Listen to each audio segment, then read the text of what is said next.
കുഞ്ചാക്കോ സംവിധാനം ചെയ്ത് 1963 June 8 release ചെയ്ത സിനിമയായിരുന്നു കടലമ്മ. സത്യൻ ആയിരുന്നു ഈ സിനിമയിലെ നായകൻ. അന്ന് സത്യന്റെ പ്രായം 51 വയസ്സായിരുന്നു. ഇതിൽ സത്യന്റെ അച്ഛൻ കഥാപാത്രമായ കൊച്ചുവേലുവായി അഭിനയിച്ചത് 39 വയസ്സുകാരനായ ചന്ദ്രശേഖര മേനോനാണ്.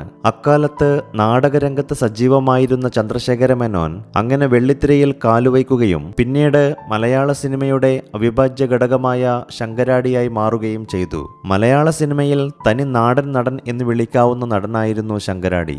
നാട്ടിൻപുറത്തിന്റെ നിഷ്കളങ്കതയും നന്മയുമെല്ലാം ഇത്രയും സ്വാഭാവികമായി അഭ്രപാളിയിൽ എത്തിച്ച മറ്റൊരു നടനില്ലെന്ന് നിസ്സംശയം പറയാം. അതുകൊണ്ട് തന്നെയാണ് തെങ്ങും കവുങ്ങും വാഴയുമൊക്കെയുള്ള ഒരു നാട്ടിൻപുറത്ത് ക്യാമറ വെച്ചാൽ അവിടെ ഇപ്പോൾ ശങ്കരാടിയുടെ ശൂന്യത തോന്നാറുണ്ട് എന്ന് സത്യനന്ദിക്കാട് പറഞ്ഞത്.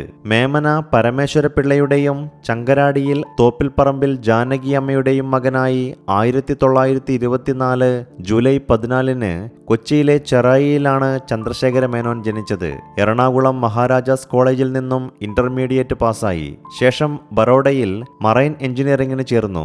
എഞ്ചിനീയറിംഗിന് പഠിക്കുമ്പോൾ ബറോഡ റെയിൽവേയിലെ ട്രേഡ് യൂണിയൻ പ്രസ്ഥാനത്തിൽ ചേർന്നു. തുടർന്ന് മുംബൈ ആസ്ഥാനമായുള്ള ദി ലിറ്റററി റിവ്യൂ എന്ന പത്രത്തിൽ പത്രപ്രവർത്തകനായി ജോലി ചെയ്യാനായി അദ്ദേഹം പഠനം ഉപേക്ഷിച്ചു.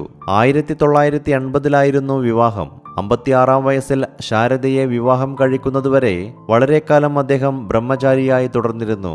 1960കളുടെ മധ്യം വരെ നാടകരംഗത്ത് സജീവമായിരുന്ന അദ്ദേഹം 1963 കുഞ്ചാക്കോയുടെ കടലമ്മ എന്ന സിനിമയിലൂടെ വെള്ളിത്തിരയിൽ അരങ്ങേറ്റം കുറിച്ചു. ചന്ദ്രശേഖര മേനോൻ വെള്ളിത്തിരയിൽ എത്തിയപ്പോൾ ശങ്കരാടിയായി മാറിയ കഥ ഇങ്ങനെയാണ്. അമ്മയുടെ പരമ്പരാഗത കുടുംബ പേരായിരുന്നു ചങ്കരാടിയിൽ. ആ പേരിലെ ഇൽ എന്നത് മാറ്റി ചങ്കരാടി എന്നും പിന്നീടത് ശങ്കരാടി എന്നുമാക്കി തന്റെ പേരാക്കി മാറ്റുകയായിരുന്നു ചന്ദ്രശേഖര മേനോൻ. പിന്നീട് സിനിമാ ജീവിതത്തിലുടനീളം അയാൾ ശങ്കരാടിയായി. തന്റെ അഭിനയ ജീവിതത്തിൽ 700-ലധികം സിനിമകളിലാണ് അദ്ദേഹം നിറഞ്ഞാടിയത്. അതിൽ പലതും ആവർത്തന വിരസത തോന്നിയേക്കാവുന്ന കഥാപാത്രങ്ങളായിരുന്നു. എന്നാൽ ആ കഥാപാത്രങ്ങൾ തമ്മിൽ സാമ്യത തോന്നിയില്ലെന്നത് തന്നെയാണ് ശങ്കരാടിയിലെ നടന്റെ വിജയവും. 1968 പി വേണു സംവിധാനം ചെയ്ത മലയാള സിനിമയിലെ ആദ്യത്തെ മുഴുനീള ഹാസ്യചിത്രമായ വിരുദ്ധൻ ശംഖുവിൽ അദ്ദേഹം മികച്ച പ്രകടനം കാഴ്ചവെച്ചു.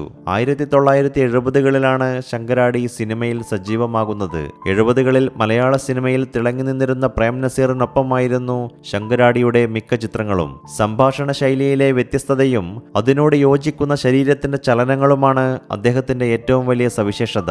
മഴവിൽ കാവടിയിലെ വർക്കിയും പൊന്മുട്ടയിടുന്ന താറാവിലെ മാധവൻ നായരും നാടോടിക്കാറ്റിലെ പണിക്കറമ്മാവനുമെല്ലാം നമുക്ക് പരിചിതരായ നാട്ടിൻപുറത്തെ മനുഷ്യരാണ്. ആ നാട്ടിൻപുറത്തുകാരന്റെ കുപ്പായം അഴിച്ചുവെച്ചപ്പോഴും അദ്ദേഹത്തിൽ നിന്ന് മികവുറ്റ കഥാപാത്രങ്ങളെ ലഭിച്ചിട്ടുണ്ട്.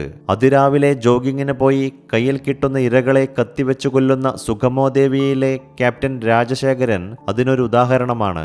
ജീവിതത്തിൽ ഉടനീളം ഇടതുപക്ഷത്തോടൊപ്പം നിന്ന ശങ്കരാടിയെ ഓർക്കുമ്പോൾ ആദ്യം ഓർമ്മ വരുന്ന കഥാപാത്രങ്ങളിലൊന്ന് ഒരു രാഷ്ട്രീയ നേതാവിൻ്റെതാണ്.